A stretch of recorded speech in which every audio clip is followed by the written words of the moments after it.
ಪರಿಣತಿ ಹೊಂದಿರೋದು ಒಂದು ಸಾಮಾಜಿಕವಾಗಿ ಬದ್ಧತೆ ಇದೆ ಮತ್ತು ಸಾಮಾಜಿಕ ಚಳುವಳಿಗಳ ಧ್ವನಿಗಳಾಗಿ ಗಟ್ಟಿಯಾಗಿ ಇದ್ದಾರೆ.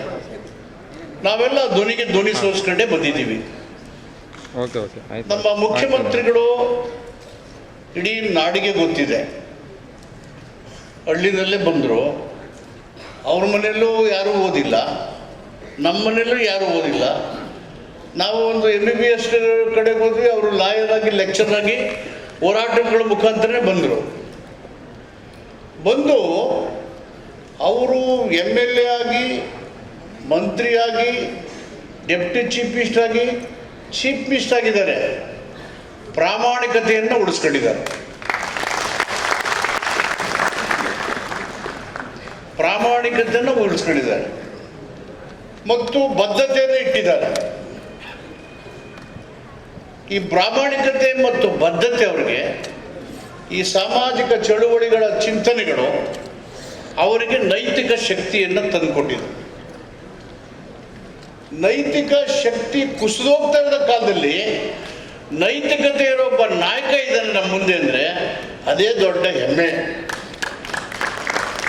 ಆ ಶಕ್ತಿಯಿಂದಲೇ ಎಂಥ ಸವಾಲುಗಳನ್ನು ಯಾರನ್ನಾದ್ರೂ ಎದುರಿಸ್ಬೋದು ಅಂತಕ್ಕಂಥ ಆತ್ಮವಿಶ್ವಾಸ, ಆ ಕಾನ್ಷಿಯಸ್ ಇದೆಯಲ್ಲ, ಆ ಕಾನ್ಷಿಯಸ್ ಮುಖಾಂತರ ನಾನು ಯಾರಾದರೂ ಎದುರಿಸ್ತೀನಿ ಅಂತ ಒಂದು ಗಟ್ಟಿ ನಿಲುವು. ದೇವರಾಜ ಅರಸರವ್ರನ್ನ, LG ಅವರವ್ರ ನೆನೆಸ್ಕೊತಿದ್ದೀವಿ.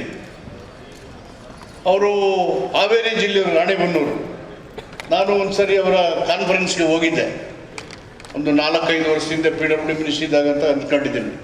ಪ್ರೊಫೆಸರ್ ರವಿಕುಮಾರ್ ಅವರು ಅವರ ಸಹಪಾಠಿಗಳು, ಅವ್ರ ಜೊತೆಲಿ ಪ್ರಾಕ್ಟೀಸ್ 1 ಗಂಟೆ ಎಲ್ಲ ಚರಿತ್ರೆಯನ್ನು ಹೇಗೆ ಹುಟ್ಟಿತು ಮೀಸಲಾತಿ ಎಲ್ಲನೂ ವಿವರವಾಗಿ ಹೇಳಿದ್ದಾರೆ. ಮೈಸೂರು ಮಹಾರಾಜರು ಮಿಲ್ಲರ್ಸ್ ಕಮಿಷನ್ ಮುಖಾಂತರ ನಮಗೆಲ್ಲ ಮೀಸಲಾತಿ ಕೊಡೋದಕ್ಕೆ 1917 ಅವರು ಆದೇಶ ಮಾಡಿದರು, ನಮಗೆಲ್ಲ ಮೀಸಲಾತಿ ಕೊಡಬೇಕಾದ್ರು. ವಿಶ್ವೇಶ್ವರಯ್ಯನವರು ಹೊರಟೋಗ್ತೀನಿ ಅಂದರೂ ಲೆಕ್ಕಿಸ್ತೇನೆ.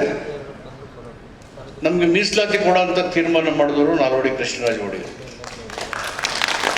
ಇನ್ನು ದೇವರಾಜ ಅರಸರವರು, ಅವರನ್ನು ಸದಾಕಾಲ ಯಾಕೆ ನೆನೆಸ್ಕೊತೀವಿ ಅಂದರೆ, ಯಾವ ಜನ ಸಾಲ ಮಾಡಿ ಸಾಲದ ಬಡ್ಡಿಗೆ ದುಡಿತಾ ಇದ್ರು, ಸಾಲ ಆಗೇ ಇರ್ತಿತ್ತು, ಅವರನ್ನು ಋಣಮುಕ್ತ ಮಾಡುವ ಕಾಂಗ್ರೆಸ್ಸಿನ ಇಂದಿರಾ ಗಾಂಧಿಯವರ ಸರ್ಕಾರ ತೀರ್ಮಾನದ ಪರವಾಗಿ ಗಟ್ಟಿ ನಾಯಕತ್ವವನ್ನು ಕೊಟ್ಟು ಎಲ್ಲ ವಿಮೋಚನೆ ಮಾಡಿದ್ರು.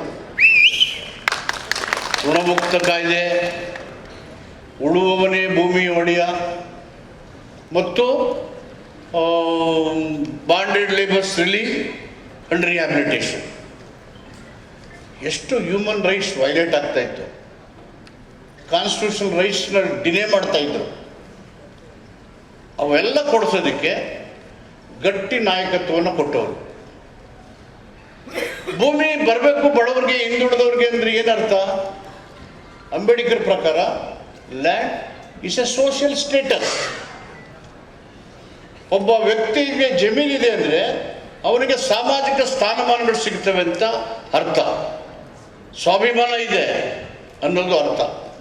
ಅಂಥ ತೀರ್ಮಾನಗಳ ಕೈಗೊಂಡರು ಮತ್ತು ಚೆಲ್ಲಾಪಿಲ್ಲಿ ಆಗಿದ್ದಂಥ ಅವಕಾಶಗಳಿಂದ 16(4) ಕೆಳಗಡೆ ರಿಸರ್ವೇಷನ್ ಕೆಳಗಡೆ ಹಿಂದುಳಿದ ಮೀಸಲಾತಿ ಇದ್ರೂ ಕೊಡದೇ ಇರೋ ಸಂದರ್ಭದಲ್ಲಿ ಅವನೂರು ಕಮಿಷನ್ ರಚನೆ ಮಾಡಿ ಮೊದಲನೇ ಹಿಂದುಳಿದ ವರ್ಗಗಳು ದೇಶದ ಇತಿಹಾಸದಲ್ಲಿ ಕರ್ನಾಟಕದಲ್ಲಿ ದೇವರಾಜ ಅರಸವರು ಮಾಡಿದ್ದು.